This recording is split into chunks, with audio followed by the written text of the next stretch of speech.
A Green Spark. Chapter 2.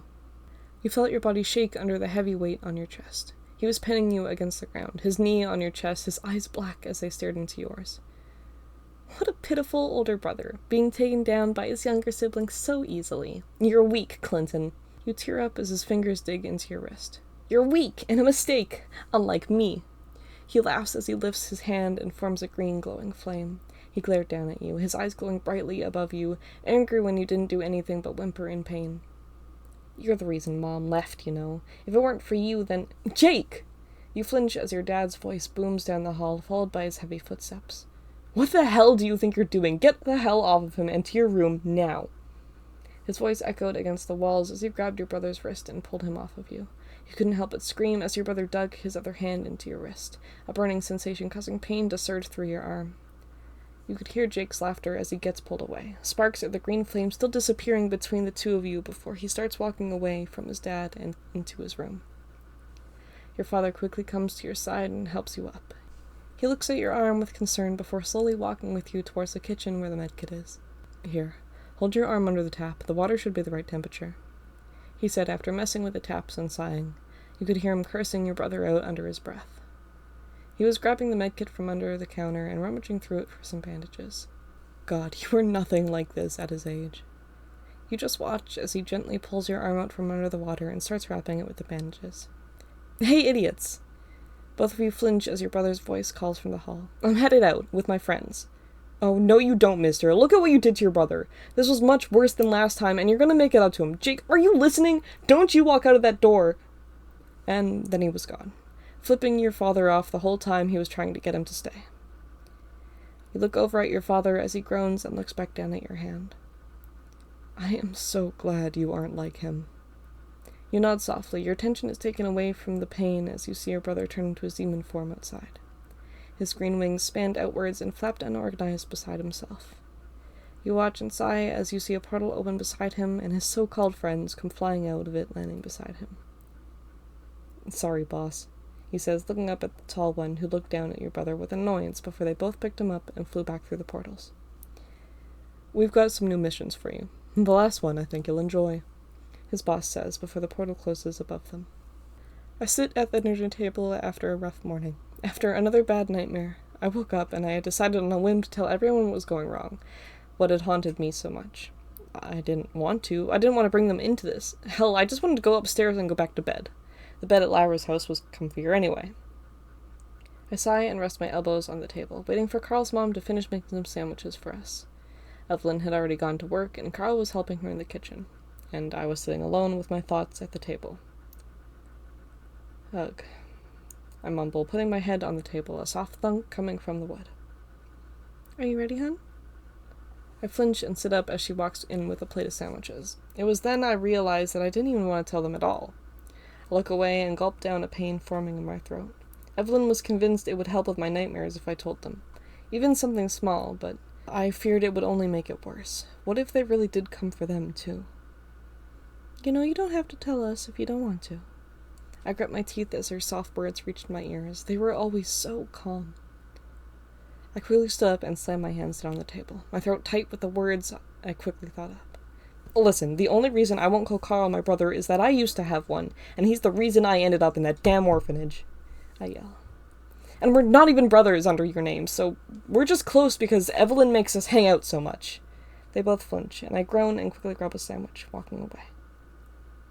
Well, I didn't expect that at all, his mom said softly, a smile in her voice as I got up to the stairs. But it's a start. She pauses and looks down at Carl, putting a hand on his head softly. One day we'll find out what happened to him. Together, Carl said, smiling wide, before he grabbed a sandwich and started eating it. Right. I groaned as I walked away from the stairs into our room. I put the rest of my sandwich on my dresser and flopped onto my bed. I looked at the calendar to my left and sighed, noticing it was the last day of spring break. I cringed at the thought of work I had still yet to do. Hey, do you think we'll get any new students? Carl said as he comes into the room. I turned and faced him a little annoyed. You know, 'cause everyone who needs to move moves on the break. I shrug and put my head under my pillow. The room goes silent for a minute before he sighs and sits down in his bed. Mom's worried about you. You should eat more.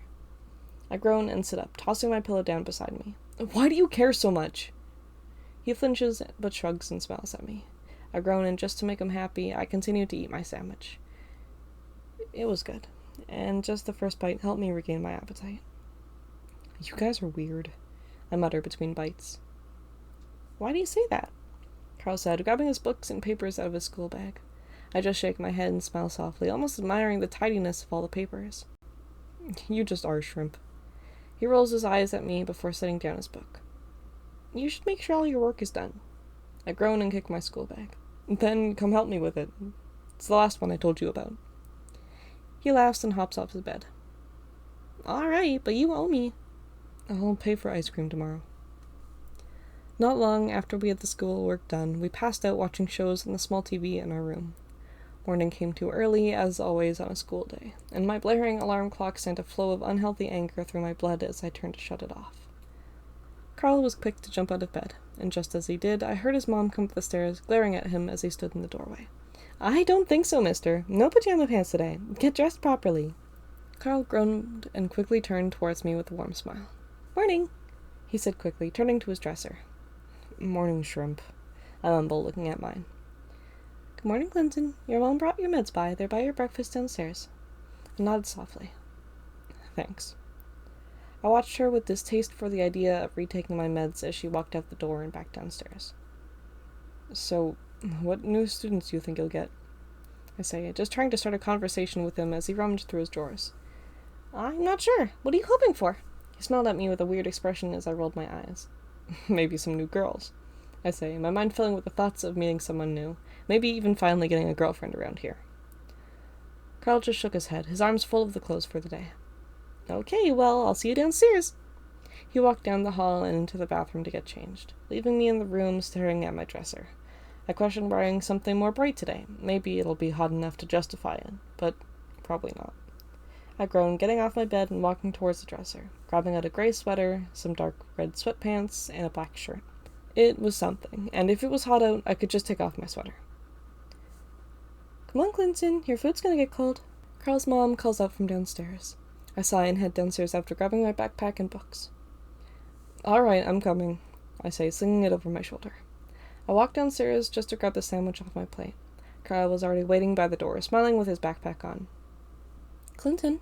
I flinch and look back at Carl's mom, tilting my head with an annoyed look on my face, and a mouthful of the sandwich in my mouth. Don't forget to take your meds, please. I sigh and swallow the bite and walk over to the table. Sorry, I mumble, grabbing the small tablets in my hand and tossing them into my mouth, gulping down the orange juice that she'd set beside them. Thank you. Now you two go off and have a good day at school, okay? After work today, I might get us some clown burgers if I don't hear anything from the principal, she says, glaring at me with a soft smile. We didn't live that far away from school, so it was a nice short walk until we were there. As we reached the school's grounds, I noticed two new girls right off the bat. I straightened up my sweater and combed my hand through my hair, sweeping the overly fluffy locks onto one side. I flinch as Carl laughs and smiles up at me. What? I want to look good for... I feel air trap itself in my throat as I notice one of the girls turn their head looking around. I caught their eyes as she smiled at us before the other one took her hand, running off. I felt my hands get tight around my backpack straps, anger coursing through my blood as her multicolored eyes embed themselves in my memory. What were you saying, Clinton? I shake my head and look down at Carl, unable to hide the seriousness in my expression. Carl, I need to tell you something. He looks at me, worry in his eyes as his smile fades slightly. That girl with the purple backpack, you see her? He nods slowly, turning his head to look at her before turning back to me. It was her. I hadn't realized I misspoke until Carl's expression continued to get more confused. It was her kind that killed my family. I saw his face go pale before I turned my head towards them, glaring her down before they both slunk into the office. He paused before shaking his head and stomping in front of me. What? You can't just say that and not explain! I glare at him. Hush, listen, if you go near her, you need to tell me if her eyes are different colors, okay? Something abnormal. He just shakes his head and smiles. Okay, bro. I glare at him again, gritting my teeth as he turns away. Just, come on, let's get to class. Classes went by, and I found out Carl and I only had 2 classes together, and in both of those classes, the new girl was in them. I learned from attendance that her name was Emma. She seemed pretty shy, but it was hard to see her eyes, since after the first time I saw her, she had her hair in front of one of them. Carl had another class with her, but it was at the end of the day, and we needed to know things sooner rather than later. I have a plan, I whisper to Carl as we both work on some math equations. Carl glances up at me, showing he's listening, but continues to work on the assignment. And after class, we're gonna go talk to her, okay? You know that corner where we saw those kids smoking? You know, that darkened corner? That's where. And if you notice that her eyes are different colors, show her no mercy. Her as well as her sister. Who knows? They could be spies waiting for the right moment to finish the job, and... I kept rambling, but Carl seemed to tune me out, getting the gist of it. I sigh as I watch him continue doing the math, almost perfectly. And just as I had planned, the time came, and thankfully her sister ran ahead. She lagged behind, and we were easily able to push her into the darkened corner to interrogate her. Hey, look at her eyes! They are different colors! Carl laughed as he pointed at her eyes. I just saw them stare into mine, her multicolored, vibrant eyes. I felt anger overwhelm me as I loomed over her. She had a panicked look on her face. Like she, out of all things, was actually scared. You're right. So then what are you, a dog? I mocked, knowing full well she wasn't. Hellhound, maybe. That would be a good nickname. Clinton and Carl? She said, fumbling with her words. Damn it, I guess she does pay attention to her peers. So you know our names, huh? Come on, Carl, I'll be on the same track with this. Well then, if you tell anybody we're here, you're gonna get it, kid, Carl says, glaring at her. I nod and turn swiftly, not letting her get another word in. Carl follows close behind. Good job, Shrimp. You did exactly what I needed you to. So, is she their kind? He said, a bit confused. Hard to tell. I think we need to test her a bit more first. But if she is, Hellhound would be a great nickname for her, don't you think? I grinned, walking off to a swing set with Carl at my side. Aha! 'Cause her eyes make her look like a dog. That is a great name, he says, unwrapping his sandwich. Yeah, sure. I mumbled and started to eat mine, almost a little annoyed that he didn't get it. I shrugged it off. It would be too much to tell him right now anyway. The rest of the school week, I continued to tell Carl about the different flaws about her. Most of the time, she was around to hear them, which made this a lot better. Sometimes her sister was around. She was kind of pretty, but I couldn't chance her being a thing as well. The school week ended, and we spent the rest of Friday working on our homework at Evelyn's and deciding what to do for our weekend. Hey, Carl, are you sure you're with me in all this? He nods eagerly as we plan our next attack. So, here's what I'm thinking. I have this knife, or well, a multi-tool. It looks pretty harmful, but you're gonna have it while we go look for them. You aren't going to use it, but I have my baseball bat. That I'll use. So you don't have to do anything bad. Okay, he said hesitantly. I could see he wasn't ready, but he's gotta learn somehow. We grab our stuff and start riding through the alleyways. Hey, Clinton, there they are!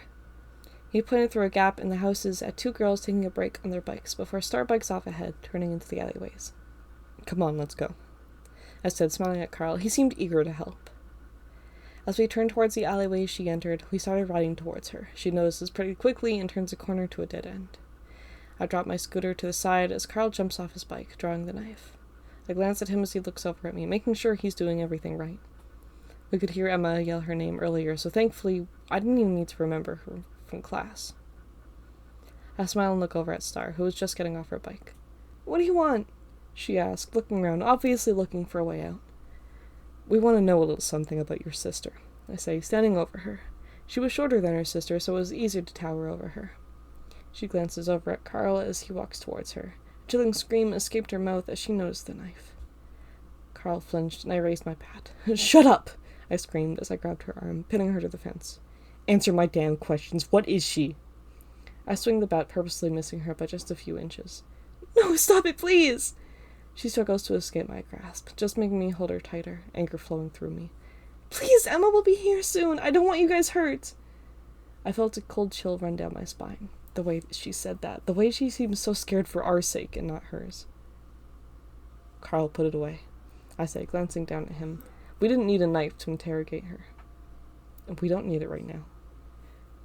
I'm sure we'll need it later, though. I flinched as I heard another bike behind us. I confidently turned around to glare at Emma as she stood behind us. Oh, look, who decided to show up? I guess this little mouse wasn't lying. I dug my nails into Star's wrist. I wanted a reaction from her. I wanted a reaction from them both. But there was nothing but a small whimper from Star before it was eerily silent between us. Hey, I'm talking to you! I yelled, glaring at Emma as she just stood there. Her eyes went wide, yet looking anywhere, almost everywhere but at us. Emma? Star mumbled. Shut it, I yelled, wanting only a reaction from Emma. I didn't want to hear another word out of her mouth. I narrowed my gaze towards Emma. Freak. I could tell she wasn't going to get anything out of her right now. What the hell is with her? I say, glaring back at Star, looming over her again, my grip tightening. What is she? I could see Star's eyes flicker between me and her sister. That's it. We needed another push, another way to make Emma act, to show what I knew she was. I didn't need to get it out of her sister. Carl. He flinches as he looks up at me.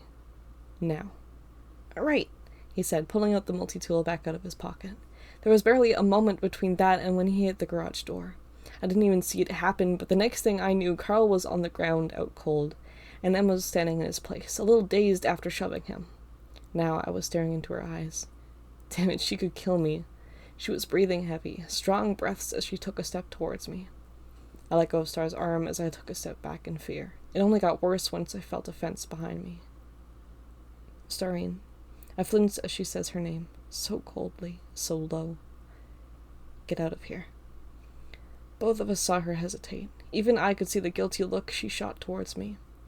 My blood ran cold as she ran off, and Emma stood right there, staring me down.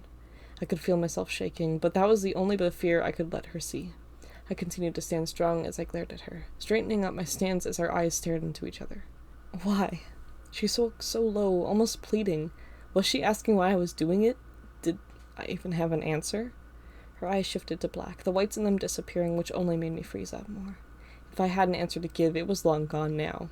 Why did you do it? She yells. I couldn't help but flinch, a quick impulse striking through my arm. The jolt of movement turned into a punch aimed right at her jaw. I couldn't help but stand there in utter fear as she stumbled back upright with her eyes even darker. A solid black color covered the whites of her eyes. The color in them, that purple and blue, glowed vibrantly as she stared me down. Ow. I flinched, a surge of fear flooding so strongly through my veins as Carl mutters, rolling slightly on the ground.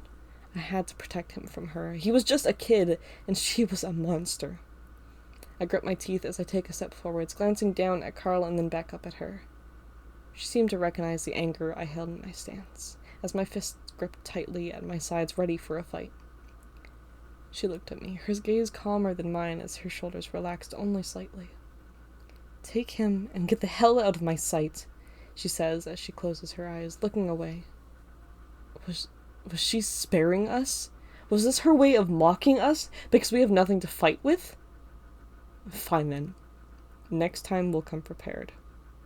I quickly grab Carl, picking him up as he mutters to himself in pain and rushes out of there. I didn't want her to risk changing her mind.